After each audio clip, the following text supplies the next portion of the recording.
Hey everybody, welcome back to Race of History. Today we're going to do Sabaton History's Screaming Eagles. We did the song Screaming Eagles 2 days ago, I think, so we're going to do the Sabaton History for it. I'm going to do another Sabaton song later today. If I can get it out, I'll have it out later today. And I'm moving on to something a little bit different, history related tomorrow. So that's what's coming up the next couple of videos. With all that being said, let's get into it. Sabaton History, Screaming Eagles. I'm Hannes from Sabaton. And I'm Freddie Mercury. And this is Sabaton History.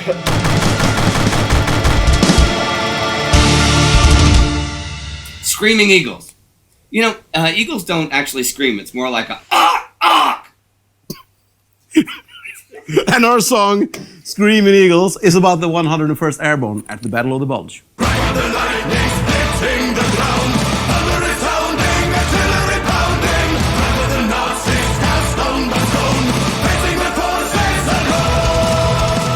God, that song is a freaking jam.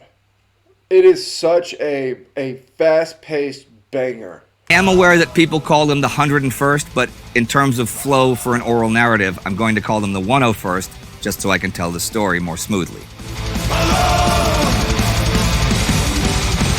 Spirits were high among the common German soldiers as they passed lines of tanks, shells, and ammunition on their way to the front lines in France and Belgium in the early December days of 1944. It had been a disastrous year for the Wehrmacht, suffering defeat after defeat on all fronts. But suddenly, there was this big army assembling in the West, ready to go on the offensive once again, with no lesser aim but to tear apart the Allied coalition in the West in one decisive thrust. It felt like 1940 all over again. However, this was not the German army that had been sent on the offensive in Poland, France, or Russia 4 or 5 years before. By the early winter of... And I'm not sure if I'm Germany that I would rather the Soviet Union take Berlin. Like, if I'm Germany, I think I would flip-flop that. I would rather, if anybody's going to get knocked out, I would rather knock the Soviet Union out and then fight the West. Or at least, like, if you get taken, have the West take Berlin versus the Soviet Union. That's just me, but I feel like that would be my choice of the two. 1944, Germany's military consisted partly of battle-hardened veterans and partly of young boys and old men that had been pressed into the now struggling war machine. The Reich was scraping the bottom of the barrel in terms of conscription and logistics. Supply had always been a weakness of the German army, but in 1944, it clearly, seriously lacked adequate motorization, fuel, and ammunition to support an endeavor like this new Western one. The armored wedge of the offensive was an amalgamation of different models, as was the artillery. Some Panthers and Jagdpanzer, but mostly Panzer IVs and modified half-tracks. But the Panzer Grenadiers rode on the tanks. The paratroopers were reinforced by young men from the Luftwaffe personnel, and the Volksgrenadiers were made of shattered divisions. So despite the impressive numbers, the army seemed to lack the capability of fulfilling Adolf Hitler's vision for destroying his enemies. As the attack finally began on December 16th, it did fail to achieve its objectives rather quickly. The 6th Panzer Army, which was supposed to lead the main attack, had been held up by stubborn American resistance at Saint-Vith, Malmedy, and Elsenborn Ridge. Even though the main thrust had failed, though, the supporting 5th Panzer Army had managed to achieve considerable success further south, as it had found a weak spot in the American lines in the Ardennes. Plans shifted on the spot. 5th Army would advance all the way to the River Meuse, taking the town of Bastogne in the process. Bastogne was not only a major traffic hub, but also a depot for Allied fuel, storing nearly 3 million gallons. Geez, so they have a ton of supplies there, and if this breakthrough makes it all the way to the Meuse, the line is broken in the West. Like, if you have enemy troops that far behind, that line is broken. So the whole line has to fall back, go into retreat mode, and kind of hope that they get back quickly enough to not get cut off. Precious resource to the Germans if captured, sure, but even if destroyed, it would sabotage plans for an American offensive in the coming spring. If Bastogne were taken quickly, there might still be a chance to further advance beyond the Meuse and towards Namur.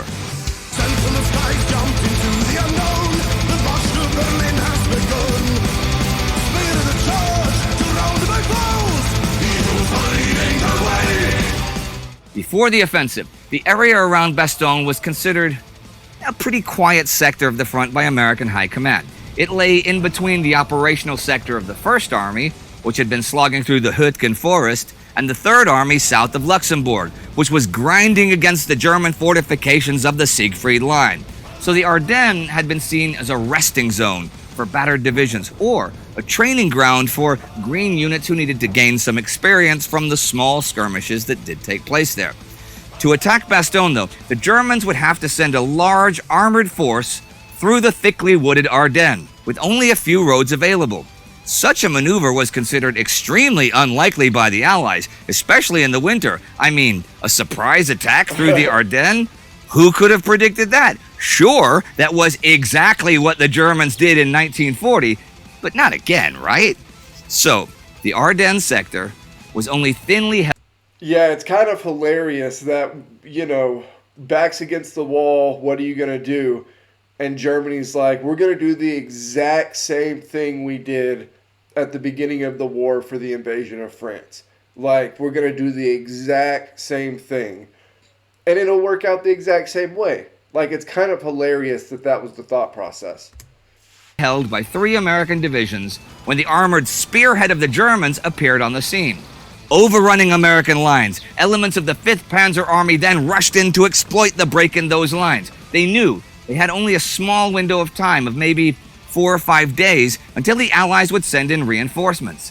The Americans in the Ardennes had no hope of halting the German advance, but could at least try to blunt the spearhead and deprive the Germans of precious time. So in a fighting retreat, they delayed the Germans with anti-tank guns and bazookas, causing traffic jams by taking out the lead tanks on the narrow forest roads. Lieutenant General Omar Bradley, in overall command of the sector, had been promised big reinforcements, but they would take time. The only immediately available forces in the vicinity were the 82nd and the 101st Airborne Divisions, currently being refitted at Rheims after their costly attacks during Operation Market Garden. Yeah, but if you have to have somebody come reinforce you, that's not really the worst. Like, you could have worse options there. If you're in the area, you're trying to hold off the German advance, or at least slow it down some, and you call for reinforcements, and High Command basically tells you there's not any in the direct area, except for these 2 groups, the 82nd and the 101st. I mean, it could be worse, right? Like, there are worse groups than that. So at least I know it's not a ton of reinforcement, but there definitely could have been worse units that were coming in to help, bolster the defenses. While the 82nd was sent north towards Saint-Vit, the 101st, Screaming Eagles, were rushed towards Bastogne. Boom. The 101st was an experienced and battle-proven unit, but it did not have adequate winter equipment and not really enough heavy weapons available either. Anyhow, after 2 days of fighting the German advance in the Ardennes, the American retreat had become total, and the troops flooded back towards Bastogne, away from the German panzers. The roads to Bastogne were open, but the weather worsened. This was bad for the Americans, as rain and fog grounded the American Air Force. But at Bastogne, the men prepared their defenses. Field artillery and M7 self-propelled howitzers dug in on a semicircular perimeter, while engineers turned the town into a fortress.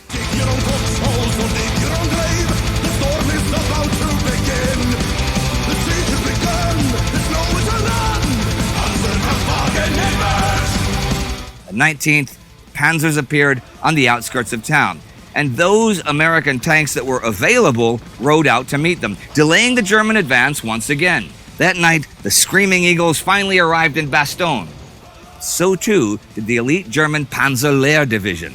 The next day, the Screaming Eagles were smack in the center of the action. While the German tanks and tank destroyers attacked and destroyed the retreating or bogged down American army units just outside Bastogne, the 101st engaged the German infantry. Supported by field artillery, the Screaming Eagles fought through the outskirts and local villages and even barricaded themselves inside an old chateau, shooting down the Panzer Grenadiers who tried to flush them out. This stiff resistance cost the Germans even more time, and it was not until the 22nd that Bastogne was finally surrounded. Hitler gave the order, Bastogne must be taken at all cost. On that day, two blindfolded officers of the Panzerlehr approached the headquarters of General McAuliffe, in overall command of the various troops trapped inside the city. The two officers asked the Americans to surrender. Confronted by the offer, McAuliffe blurted out laughing, "Nuts!" Bastogne was encircled, true, but for days now the Germans had tried unsuccessfully to break in and had been repelled time and again. And let's face it, being encircled was basically part of the job description of the 101st Airborne. Yeah. Lost for adequate words, McAuliffe also just typed out "nuts" on the document. To the puzzled Germans who asked, what was this supposed to mean? The Americans simply explained that they should go to hell and that every German trying to get into the town was about to be killed. So the German forces built up again, reinforced by more veteran Panzer Grenadiers from Italy and more tanks and tank destroyers. But the sky... I know I talked about this during the song, but it's just, you know, I've done the Winter War.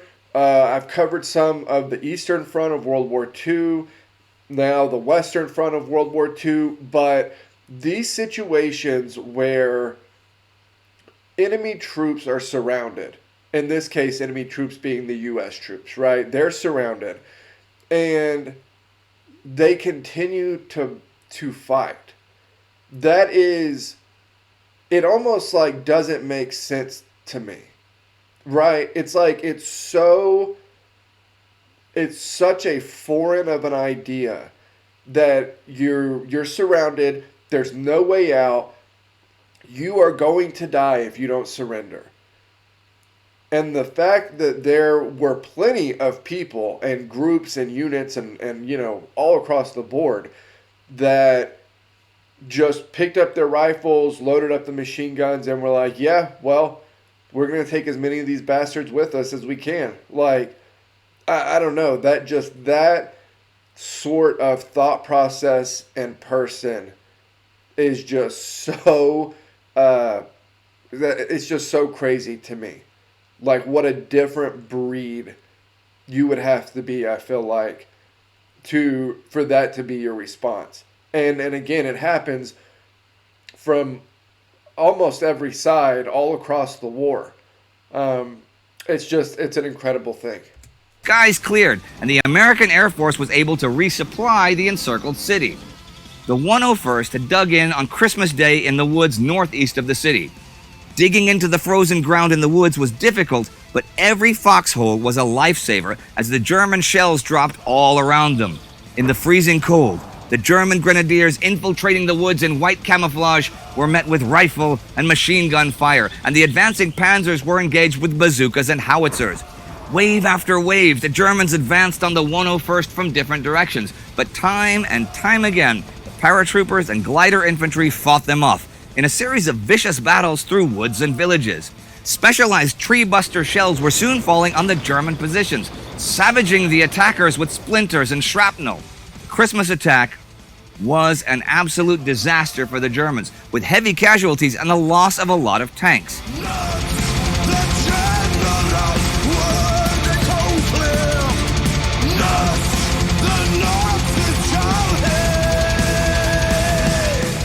The siege continued, but the major threat had been fought off.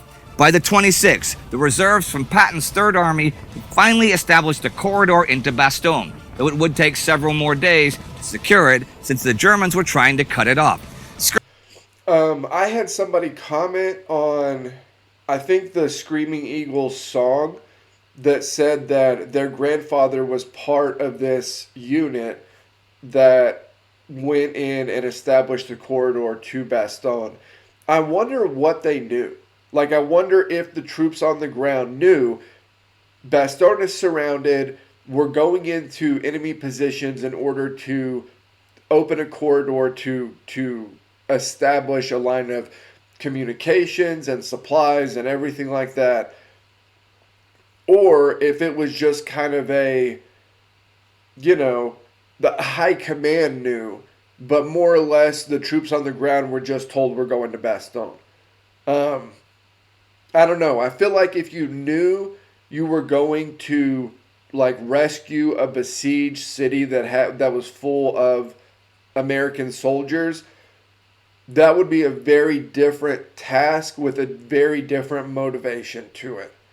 Right? Like if you're an American soldier making up this American unit and you're told there are there's an American unit in Bastogne, it's completely surrounded and they've been fighting forever, for way longer than anticipated, holding off the Germans from their position. I feel like if you're a soldier in that unit, your motivation is far different than most other times at the war, because you're literally doing a rescue mission here. Like that is what your job is. And I just feel like that would be, I don't know, almost like a surreal sort of situation where you go from where your job is fighting enemy units to now your job is to save American soldiers. And I just feel like that would be a very interesting kind of twist in your psyche. Skirmishes continued, but even newly arrived SS divisions could not establish another siege. By January, fearing that they might lose overall control of the front, German High Command ordered a full retreat, and the overall strategic initiative in the West shifted to the Americans. By now, the U.S. Air Force was flying attacks again, and on January 12th, when the news of a Soviet winter offensive broke, so too did Hitler's last gamble in the West.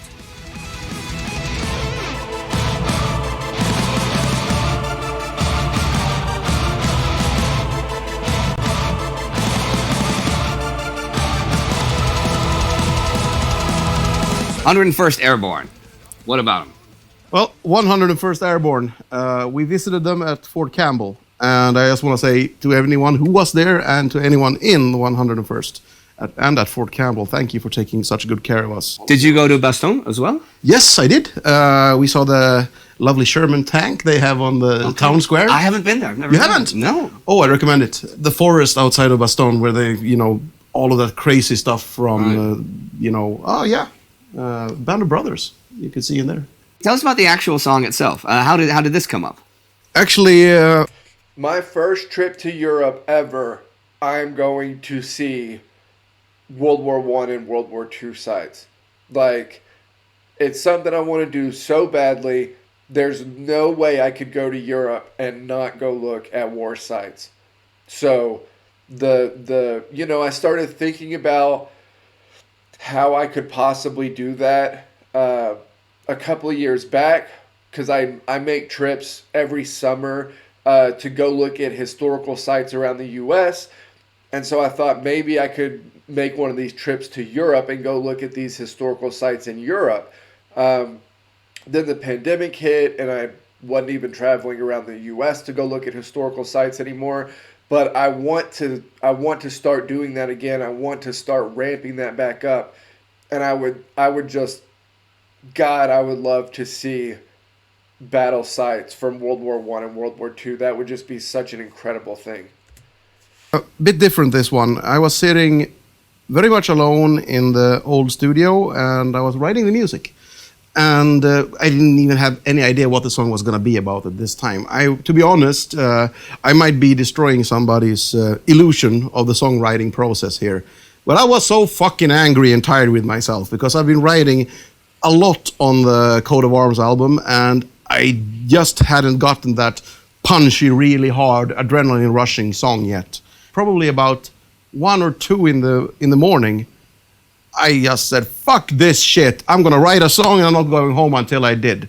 And in that case, that aggression I had towards myself, actually we just kickstarted that intro, and which became kind of the chorus as well. Like, making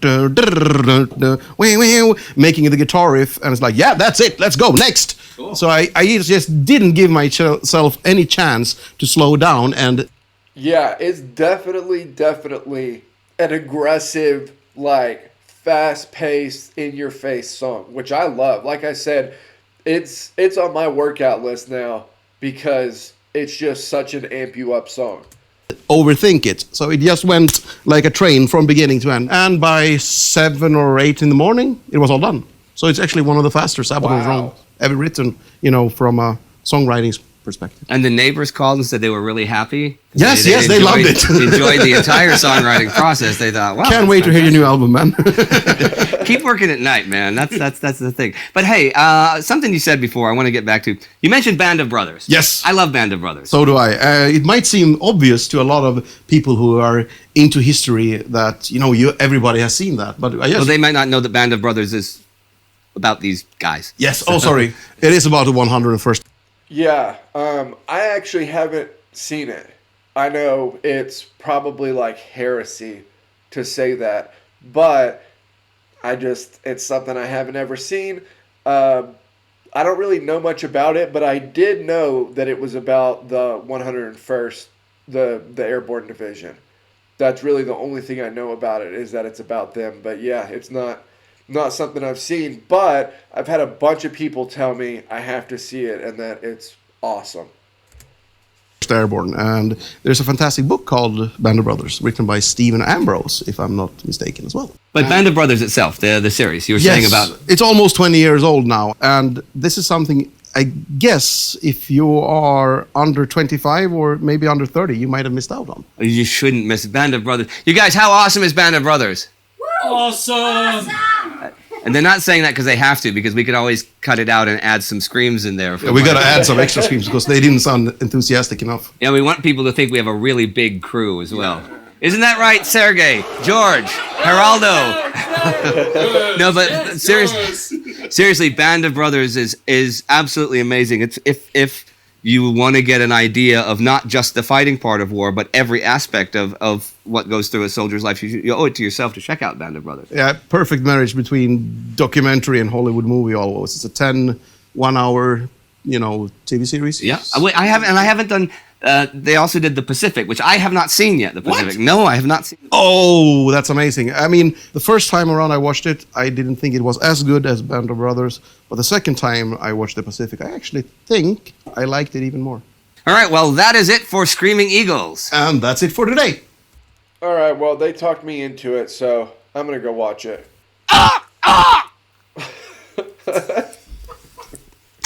I'm going to.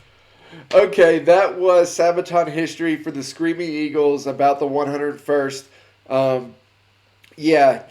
I can't speak highly enough about the group, about the soldiers that, that stood up against just terrible, terrible circumstances and did incredibly heroic things that, in a lot of cases, nobody probably knows of, especially like individual actions. So it's an incredible thing, and I can't speak highly enough about them. So that was a great one. I will get another Sabaton song out later this afternoon. As always, like, comment, subscribe. Help me keep building the channel over here. I will put the link.